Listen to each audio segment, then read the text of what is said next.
English Standard Version.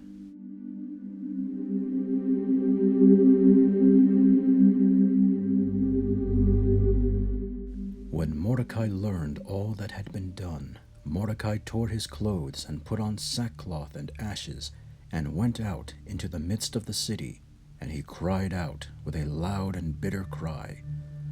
He went up to the entrance of the king's gate, for no one was allowed to enter the king's gate clothed in sackcloth. And in every province, wherever the king's command and his decree reached, there was great mourning among the Jews, with fasting and weeping and lamenting, and many of them lay in sackcloth and ashes.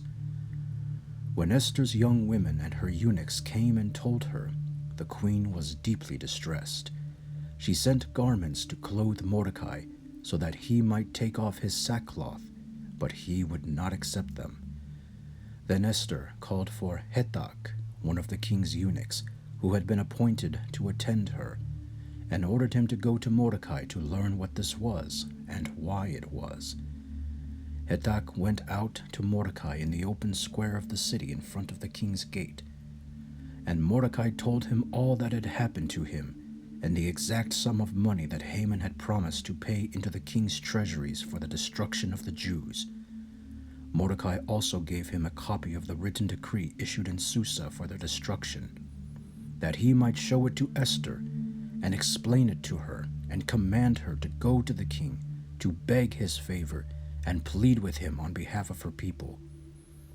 And Hathach went and told Esther what Mordecai had said. Then Esther spoke to Hathach, and commanded him to go to Mordecai and say, "All the king's servants and the people of the king's provinces know that if any man or woman goes to the king inside the inner court without being called, there is but one law, to be put to death, except the one to whom the king holds out the golden scepter so that he may live. But as for me, I have not been called to come into the king these 30 days. And they told Mordecai what Esther had said. Then Mordecai told them to reply to Esther, "Do not think to yourself that in the king's palace you will escape any more than all the other Jews. For if you keep silent at this time, relief and deliverance will rise for the Jews from another place, but you and your father's house will perish.